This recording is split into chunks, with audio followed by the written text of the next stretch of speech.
रोजवेलेट hotel जो तवील अरसे से वफाकी हुकूमत के लिए एक बड़ी परेशानी का बाइस था कि इस मनसूबे को क्या किया जाए। इंटर गवर्नमेंट ट्रांजैक्शन एक्ट के तहत किसी हुकूमत के हवाले किया जाए, थर्ड पार्टी को फरोख्त कर दिया जाए, यह हुकूमत उसको खुद चलाए।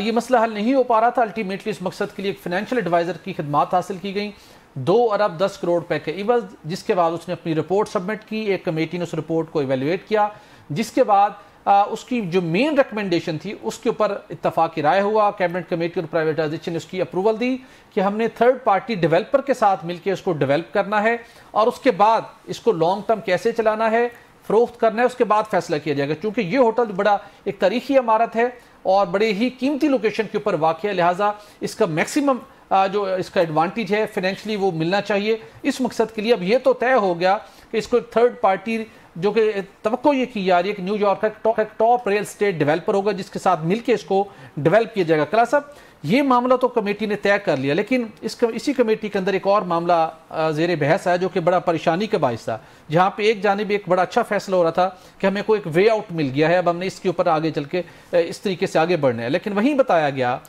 कि ये होटल जब वहाँ पे डोनाल्ड ट्रंप के आने से पहले इसको जो न्यूयॉर्क की सिटी एडमिनिस्ट्रेशन है उन्होंने इसको किराए पर लिया हुआ था और वहाँ पे माइग्रेंट्स को स्टे करवा रहे थे, तो उससे कुछ ना कुछ पैसा वसूल हो रहा था ताकि इसके रनिंग एक्सपेंस निकलते रहे। अचानक ट्रंप साहब आए, पॉलिसी चेंज हुई और उन्हें वो कॉन्ट्रैक्ट ख़त्म कर दिया। इस वक्त ये होटल खाली पड़ा हुआ है। अब ये भी उसके सामने सवाल था कि इसको जो सारा इसके डेवलपर ने इसके ऊपर काम करना है तो इसको 2 से 3 साल कम से कम लगेंगे। इस दौरान इस होटल का क्या किया जाए, इसको बंद रखा जाए या इसको ऑपरेशनल हालत में रखा जाए। तो जो जॉन्स लॉन्ग लसाले अमेरिका जो इसका फाइनेंशियल एडवाइज़र है उसने 3-4 बड़ी इंटरेस्टिंग चीज़ कही इनको। उसने कहा जी कि इसको आप मत चलाएं, इसको बंद रखें। अगर आप इसको चलाएंगे तो आपकी यूनियन का बर्डन बढ़ेगा और खर्चात का आपको सामना करना पड़ेगा, और आप इसको ऐसे ही बंद रखें, जो भी इसका माली बोझ है वो बर्दाश्त करें, जब डेवलप हो जाएगा उसके बाद देखा जाए। फिर उन्होंने पूछा कि अगर हम इसको बंद रखते हैं तो हमें कितना कॉस्ट बर्दाश्त करना पड़ेगी, और अगर इसको चलाते हैं तो फिर कितनी कॉस्ट हमें बर्दाश्त करना पड़ेगी। तो वहाँ पे कंपैरिजन दिया गया कि अगर इसको आपने चलाना है तो 60 से 70 मिलियन डॉलर की कॉस्ट आपको बर्दाश्त करना पड़ेगी, और अगर इसको बंद रखते हैं तो 130 मिलियन डॉलर की कॉस्ट आपको बर्दाश्त करना पड़ेगी। अब दोनों सूरतों में 60 मिलियन डॉलर बर्दाश्त करें या 130 मिलियन डॉलर। JLL कहता है कि आपको अगर आप इसको रन करते हैं तो एम्प्लॉयज़ और यूनियन आपके गले पड़ जाएगी। अब बड़ी परेशानी का मामला था। अब उन्होंने कहा जी कि एक 4 रुकनी कमेटी बना दी। उस कमेटी से कहा है कि आप इस JLL के साथ बैठें, उससे कन्वर्सेशन करें, उससे क्वेश्चन आंसर करें कि आप क्यों ये कह रहे हैं कि हम इसको बंद रखें और हमें इतना नुकसान होता है। अब वो परेशान है, इसको चलाएं तो फिर 60 मिलियन डॉलर बर्दाश्त करने, बंद रखें तो 130 मिलियन डॉलर। अब करें तो करे क्या जी गवर्नमेंट? भट्टी साहब, बड़ी अहम स्टोरी आपने फॉलोअप के तौर पर दी है, और हम बड़े अरसे से सारे रिपोर्टर जो लगे रहते हैं इस पर, आपने भी की, मैंने भी खबरें की। अभी वहाँ पे मीटिंग थी इनकी निजकारी की, कैमा कमेटी की, वहाँ पे डॉक्टर फ़रूख सितार साहब जिसके चेयरमैन है वहाँ पे भी आए, ब्रीफिंग दी इन्होंने। वहाँ पे हमाश शमीमी साहब और दीगर लोग भी आए हुए थे, मैं भी वहाँ पे था। ये सारी ये भी एजेंडे पे था, PA भी थी। अब 2-4 चीज़ें हैं।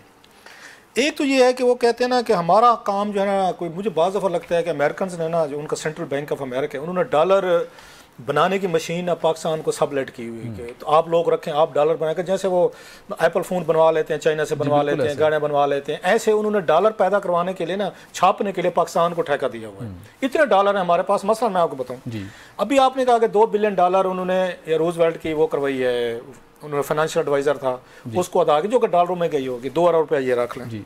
इससे पहले PA की वो ये हो रही थी जब फवाद साहब थे, इस वक्त निगरान हुकूमत के दौर में, उस वक्त $2 बिलियन उनको दी गई थी। उनके जो PA का फाइनेंशियल एडवाइज़र था, जिसने इसी तरह का मॉडल बना के दिया था कि आपने करना क्या है, इसको बेचना क्या है। 4 अरब। अब ये पता चल रहा है PA की वो तो होगी बोगस होगी, वो तो 10 रुपये कीमत लगी थी PA के जो डेवलपर आए थे, मतलब प्रॉपर्टी डीलर आए थे। सो वो 10 रुपये की बिक रही थी। अब दोबारा नए सिरे से PA बिक रही है। दोबारा एक नया उन्होंने एक कंसल्टेंट हायर किया, 2 अरब रुपया उसको दिया गया है। इन तीनों को मिलाए कितना बनता है सर? 6 अरब। 6 अरब ये डॉलरों में गया है सारा, ये पाकिस्तान रुपीज़ में नहीं है। खाया पिया कुछ नहीं, गिलास तोड़ा 12 ने, मतलब 6 बिलियन रुपीज़ आप दे के ना अभी तक PA का कुछ हो सका है ना, रूजवेल्ट का हुआ है। सारा पैसा आप दे रहे हैं कंसल्टेंट को। मेरी आपको एक और रीडिंग बता दूं, रूजवेल्ट कभी भी नहीं बिक सकेगी इनसे। रीज़न क्या है? कोई चीज़ बिकी है, ब्यूरोक्रेट्स कभी भी जाके डिसीजन नहीं लेंगे फाइल पे, कल को केस खुल जाएगा।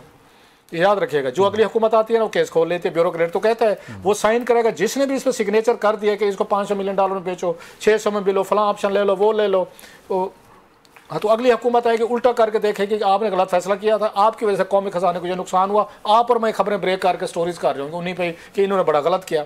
ये चौथी बात। इसलिए मुझे लगता है ये ड्रैग होता रहेगा और बड़े अरसे से ड्रैग हो रहा है। ये आज की कहानी नहीं है, नवाज शरीफ साहब के दौर में बिक रहा था, उसके बाद भी हमने देखा कई दफ़ा एफर्ट। सवाल एक और है, अभी उन्होंने 2 ऑप्शन दिए उन्होंने कि $70 मिलियन का नुकसान कर, सालाना है ना मेरा ख्याल है, सालाना या 120 का कर 3 साल के लिए। 3 साल के लिए। मुझे एक बात समझाएं, ये पूरे न्यूयॉर्क में सिर्फ अकेला रूजवेल्ट है जिसका नुकसान में जाते, बाकी कोई होटल नहीं है वहां पे, वो कोई प्रॉफिट में नहीं है, बाकी सब प्रॉफिट। वो कैसे चल रहे हैं? मतलब मुझे समझाया जाए, I am at loss to understand. थोड़ी सी अक्ल है, कोई घास सारे सुनने वाले भी नहीं खाते, हम भी नहीं खाते।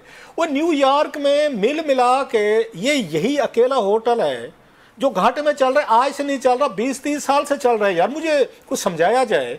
बाकी होटल जो है उनका भी एक मतलब, मैं अगर प्राइम मिनिस्टर बैठा हूँ यहाँ पे या आप बैठे, कोई भी हमारे में से बैठा हो, मैं तो पहली स्टडी ये करूँगा, जरा चेक करो बाकी होटल कैसे चल रहे हैं न्यूयॉर्क में। हमारा हर दफा घाटे में चलता है, मतलब हमारा पैसा कोई खराब है, हमने डॉलर दे के खरीदा नहीं था, हमने कोई या फिर आप वाली बात है कि हमारे पास डॉलर बनाने वाली मशीन हमें परवाह नहीं है। मतलब उनसे पूछे, उसने चौथा क्यों नहीं दिया कि भाई साहब पहले भी तो चल रहा था। न्यूयॉर्क टाइम्स में बहुत बड़ी स्टोरी है ये, इसी पे रूजवेल्ट पे अभी जो खाली करवाया है उन्होंने जो अगर काउंसिल के साथ हुआ था। आपके पास 2-3 साल थे, आपने कोई बैठ के प्लान नहीं किया यहाँ पे, PIA ने नहीं किया कि खाली होना है, हम इसको कैसे चलाएंगे।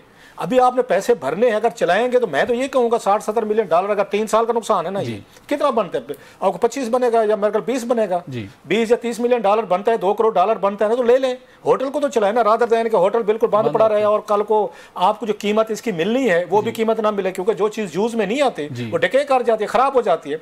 लेकिन मुझे ये साइंस समझाएं कि न्यूयॉर्क में वहां पे सैकड़ों होटल होंगे, ये बड़ा सवाल है जी। चले वहां पे, मैं कहता हूं सैकड़ों छोड़ दें, छोटे मोटे होंगे, चले वहां पे 20 बड़े होंगे, ये भी बड़ा होटल है यार। इसकी जो लोकेशन है जो बड़ा ये बहुत बड़ा होटल है। ये हर दफा हमें क्यों बता दिया जाता है? वो कंसल्टेंट भी कह रहा है कि चलाएंगे तो नुकसान होगा। वो भाई मुझे समझा जरा, ये कैसे नुकसान होगा? तू जो कह रहा है कि आपके यूनियन गले पड़ गए, यूनियन बाकी यूनियन पूरे न्यूयॉर्क की यूनियन सिर्फ यहीं पे इकट्ठी हो गई है, रूजवेल्ट में इकट्ठी हो गई है।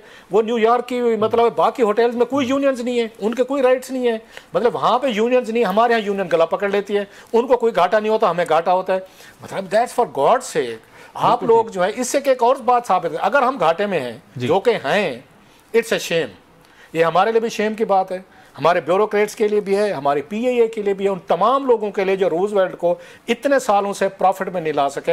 हर दफ़ा जाते हैं डिफीटेड माइंडसेट के साथ, कोई अच्छा सा 2-4 बंदे भी आपको नहीं मिलते कि जो जहाँ पे लगे, वहीं से अमेरिका से कोई 1-2 ढूंढ लें, उनको वहाँ पे होटल का चार्ज दें, उनको सैलरी देना शुरू करें।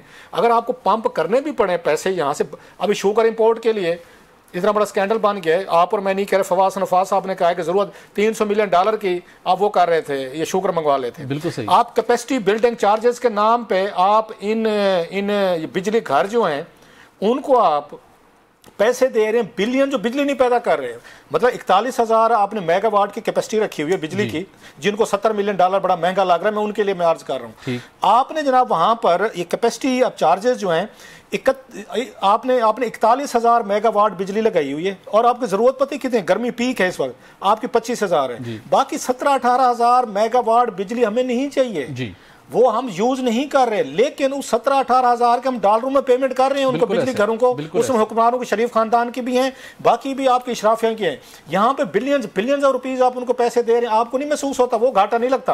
वो कहते नहीं जी जरूरत थी, इन्वेस्टमेंट थी, हमारी सरमायाकारी थी, हमने पैसा लगाया हुआ था, हमने इंटरनेशनल मुआहदे किए हुए हैं, अगर हमने भी उनको ब्रीच किया तो ये जाके वहां से हमारे खिलाफ फैसले ले आएंगे। और मोस्टली इसमें आपको ही पता है 40-50 जो आपके बिजली घर हैं हुक्मरानों के हैं, इसी इलीट के हैं जो फैसले कर रही है। रूजवेल्ट होटल महंगा लग रहा है, बिजली घर महंगे नहीं लग रहे, क्योंकि हमारे आज इनमें से किसी, मोस्टली आप देखेंगे इन हुक्मरानों की आंख होगी उन पे, इनको कोई तरीका समझ में नहीं आ रहा। ये कोशिश कर रहे हैं कि इसी होटल को पहले घाटे में दिखाओ, इसको तबाह करवाओ, इसको बंद रखो, डके हो जाए, करने के बाद जो आज $1 बिलियन का बिक सकता है सपोजली, तो हम $300-400 मिलियन में ले लें। वो देखो जी ये तो है नहीं, और फ्रंट मैन पैदा कर लेंगे, ऑफशोर कंपनियां बना लेंगे। हमारा जो सियासतदान रूलिंग एलीट है क्या करती रही है? ये पनामा केस क्या था?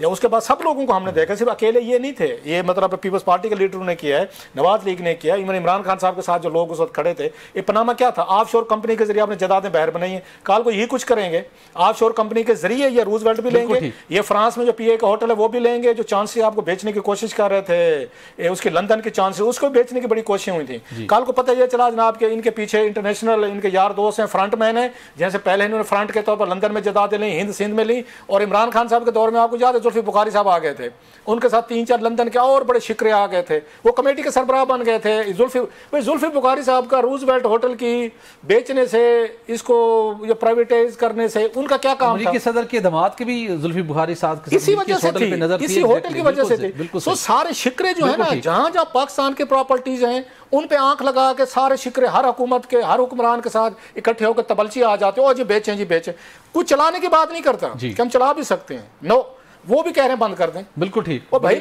मुझे बताएं जरा, मैं बार बार कह रहा हूं कि न्यूयॉर्क में ये रूजवेल्ट होटल नहीं, पूरे न्यूयॉर्क का घाटा उठाना है यार, मतलब दैट्स वेरी स्ट्रेंज। बाकी होटल कैसे चल रहे हैं, इसको बंद कर दो। बड़ा अहम सवाल है, और इस सवाल को हम उठाते रहेंगे और जानने की कोशिश करेंगे कि अगर वो मंसूबा जो किसी पाकिस्तानी प्राइवेट बिजनेसमैन के पास चला जाए तो चलना शुरू कर देता है, और सरकारी अगर जब तक वो तहवील में मंसूबा चलता क्यों नहीं है, तो बड़ा अलार्मिंग सिचुएशन है। लेकिन इस रूजवेल्ट होटल को चलना चाहिए, मुनाफा बख्श एक प्रोजेक्ट है जिसकी लोकेशन है, इसको यूं बंद रख के नुकसान $130 मिलियन का किसी सूरत नहीं उठाना चाहिए।